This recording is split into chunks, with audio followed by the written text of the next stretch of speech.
Hmm? What's going on, everyone? It's the Fourth Gear here with another video. How y'all doing today?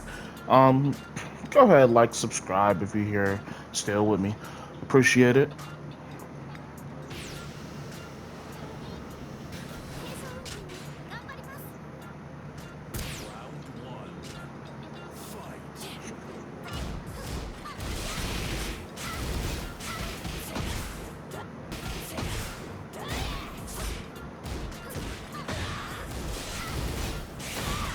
I feel like one thing I'll never forgive Tekken 7 for is making me pay for frame data. I know it was only $4, $4, but come on, guys, be serious. And it's because I really wanted to get into Tekken at the time, so I was like, I'll hold the L, but be for real. Stole that wrong from me. I guess that kind of segues into my next point, which is kind of like, I feel like frame data is really important if you want to get into fighting games. It seems like it's really important, especially for Tekken. Just because, wow, there's a lot of reasons actually. I feel like when you start learning about frame data, right? And you see the numbers and you're like, oh, what does this mean? What does this mean? And then it's kind of like the first step. You're just looking at the numbers, and then afterwards, why did that not connect? Anyway, afterwards, you figure out what all the numbers mean. So obviously, you're only gonna really look at your characters first. I mean, maybe that's different for people, but that's kind of what I do. I just look at mine first. So then you start figuring out what's safe, what's unsafe for you, what's plus, what you can kind of spam.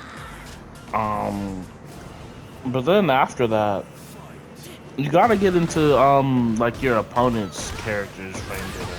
And I don't know, I guess personally, the first thing I would do is look at like characters I don't like fighting against frame data, because knowing stuff like that is like it's really like a make or break situation in certain points. Like, because once you know you can punish something, not only does it doesn't stop your opponent, but it does discourage your opponent from continuing to do. I cannot believe they did that. But oh wow, it discourages your opponent from doing that move over and over again. Sometimes you have to show that you can punish it multiple times. I can't lie. Like, even with me, sometimes even if my opponent punishes something, I'm still gonna try it a couple times, like, just to be like, alright, like, do you really know? But like, once you know like stuff you can punish, it becomes, I don't want to say a different game, but it almost does become a different game, because it's like, you can't do that to me anymore. Like, that makes them think more. And if their only layers of offense is stuff that you've labbed, like, let's say you've labbed their character for 10 minutes, right? Like, let's say I labbed Reina for 10 minutes. And then she comes in with a bunch of basic stuff that I have already tried out. And I'm like, oh, but this is negative, say, 15 or negative 12. And then I can just easily punish that. And now she's kind of stumped. Like, I've played against people who they know their punishes for all my stuff, and I just kind of sat there like, I wasn't stumped. Like, I had a couple more layers. Sometimes I didn't. I'm not gonna lie, but sometimes I'm just like, what do I do now? I feel like it's also important to at least know like your punishes, like for Tekken, like your I know every character has they're basically like different punishers. Like, some characters most characters have a 10, a 12. I think a 13 is not as common. The only one I can think of offhand is Kazuya and maybe Xiaoyu. I do have a couple 13s alive. And, and you got your 15s, your 14s, your, like, I feel like those are things that, like, is important to know, because even if you haven't labbed against your opponent's character, if you can try some of these out during the match, like just try, like I would start out with like maybe your 14 frame Punisher or maybe your 15 just to see. A lot of the times I try with what I call my party starter, which is just my hop kick combo, but that's like 15 frames. I'll try that. Why? Oh, she's drunk. Oh, I'm drunker. But I'll start out a lot of the times with that just to see, like, there you go, just to see if I can punish something with that. And if I can't, like, I'll move up. Well, recently, I'm not gonna lie, I can't even say I'll do this because I just started doing this. But I'll move up to like my 12 and 13 frame punishers, even though my 12 frame Punisher, Bandai, if you're watching this, please buff Alyssa. I know it sounds crazy. Just let my 12 frame Punisher go a little farther. That's it. But yeah, like I'll try out my 12 frame Punisher and stuff on people, and once you get that stuff down, like it really just, it's like it, I don't know, if the opponent's smart enough, like if they're not like a total like, I don't want to say idiot or brain dead person, but you know those people who be on autopilot the whole match and they just spam their stuff and they're like, I'm gonna do this, I'm gonna do this. Like those people are screwed. Yeah, that was not a good combo.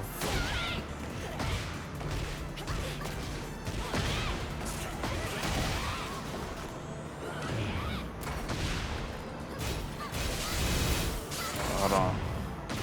Okay, that's heat. Yeah, that's easy peasy.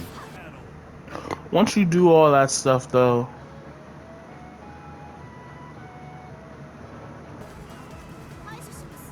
like once you've labbed your stuff, some of their stuff, or even just come across a character that you know you can punish stuff for, you enter a state in which I like to call seeing the frames. I and I don't know if that just makes sense, basically, but if it doesn't make sense, basically when I'm fighting someone and they're doing stuff that I know I can punish, or no, not even that. When I'm fighting someone and I feel like I'm 100% like locked in, like I'm 100% concentrated, I'm warmed up, sometimes I feel like I can see the frames, like I can see the frame data. I can, like, when you do something, I'm like, nah, that's punishable. Hold on, can I get him off the edge? I cannot get him off the edge. I'll drop that. But seeing the frames for me is actually very important because I don't know, it gives me kind of a sense of, I don't want to say, I don't know, maybe empowerment is the right term. Because I can't say you can't do nothing with me, but like I know, like you gotta be on your game now, buddy. Because if you do something punishable, I'm on that. Man, I definitely matched right there.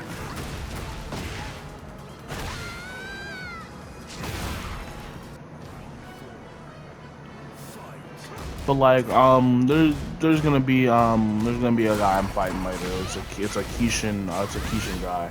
I feel like I was starting to see the frames a little bit during our match. Like you gotta turn up, man. Sometimes you just gotta really stare at that character. I don't know how I got hit with that again. I think I tried heat. But sometimes you really just gotta tap in. You gotta make sure that they can't get away with stuff, because if people know they can't get away with stuff, it literally makes them play so different. Because if they know they can get away with stuff, like even if I know I can get away with stuff, I will just keep doing it. Because why would I stop? You're gonna let me get away with it, right? Hurry.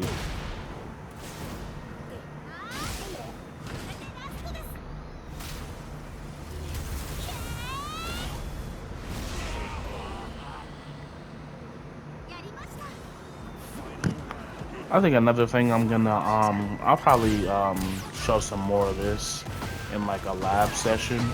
But another fighting game term that I don't want to say I coined it, but like I feel like I only use, or at least I use a lot, is like the second mix, right? I guess a lot of other people call this layers, like right there. But A lot of people call this layers, and it's kind of like after, right? All right, so let me break down a scenario for y'all. You're fighting someone, get your mix in, get your launcher, you do your combo. What's next? Some people just return to neutral. They're like, all right, cool. A lot of people run up and start doing stuff.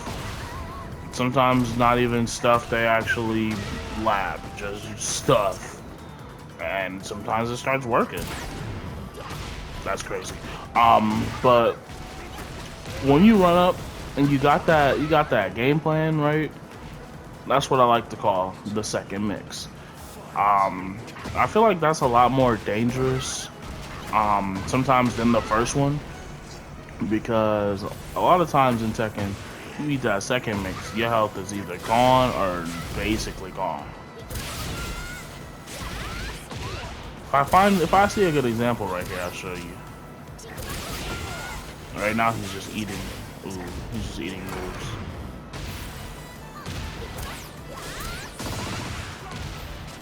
But it's really good to have like either a second mix plan, even just for, I guess a second mix doesn't even have to be like a post combo thing. It could just be like something say you're in the scenario I was talking about earlier, where someone is basically, you know, they're seeing your frames, they know what you're about to do. You gotta have that second mix, that second bag to jump into, so you don't get obliterated because they see everything. Baited him.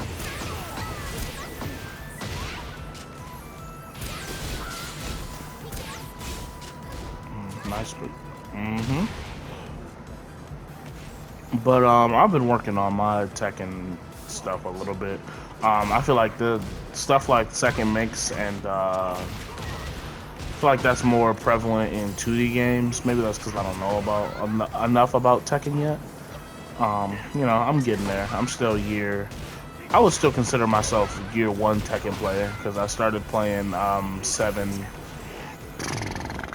and like I want to say, okay, like I touched 6, I touched 7 from time to time, Tekken 7 around I think I bought it around September, but I wasn't like, I wouldn't even consider myself a real person in the game. Like I was just loading in, playing Gigas and getting absolutely destroyed for probably the first month and a half.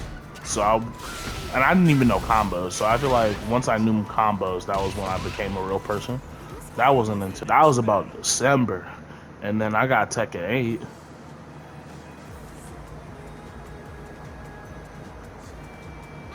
Got Tekken 8 about almost an hour, about a month after it dropped.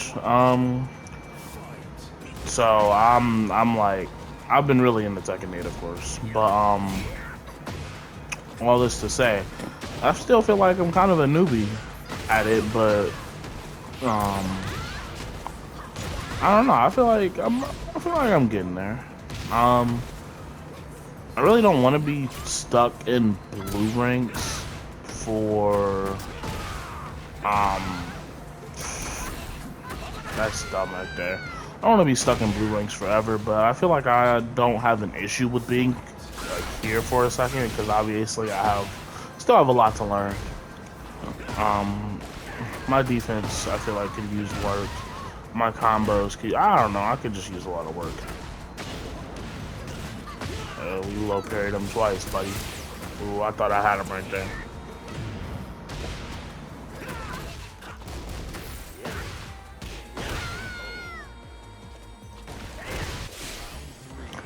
Oh, but we were talking about layers, and actually I brought up this guy because he does something very good. I think I could punish that now. I just don't remember what it is. I should have looked at it when Howrang came out. That's ridiculous. I didn't even know that Howrang had an unblockable like that. I feel like another good thing to do in fighting games in general is to just like, you gotta fight people who are better than you. like, even if you have like your group of friends you play with, or you have like your rank you're in, you gotta go explore that search player matches.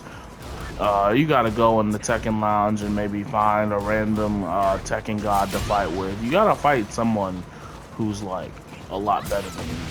You don't have to, but my reasoning is that I like to see like the levels, if that makes sense. Like, I like to see where like I sit compared to them. Ha, he didn't know. Can't mash on that, buddy. But because like higher level people show you like a lot. Like if you're willing to pay attention. If you're just gonna sit there and cry and get your ass whooped, like, okay, you're not gonna learn anything. Yeah, that's layers right there. I didn't even man.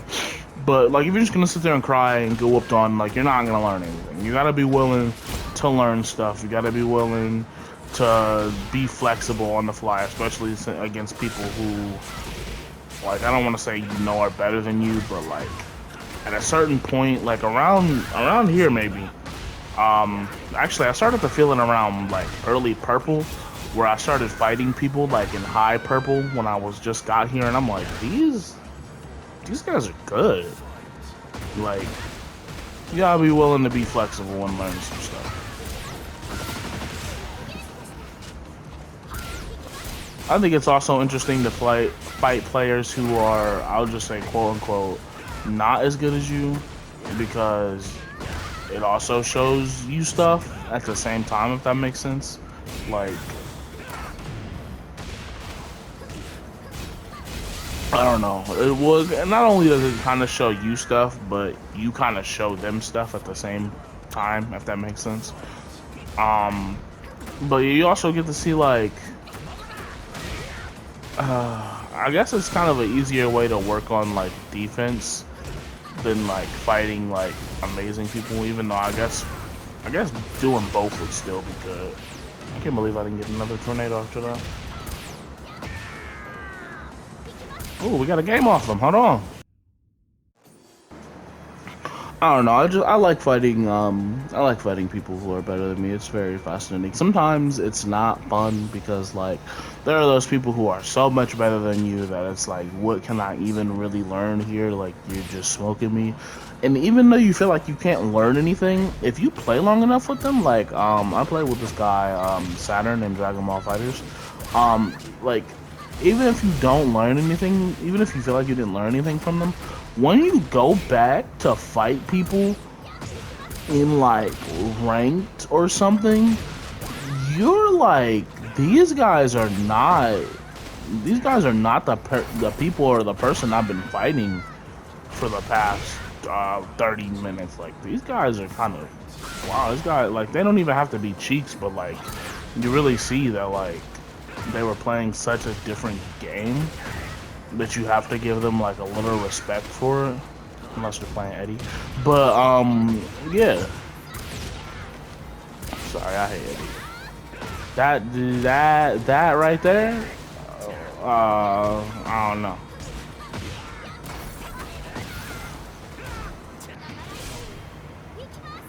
Yeah, you gonna stop doing that jumping move. I wish I knew how to punish that jumping move. I think I should record something with me just going back in and looking at matches I've lost. Because I know Tekken has that feature. I just have yet to really take advantage of it.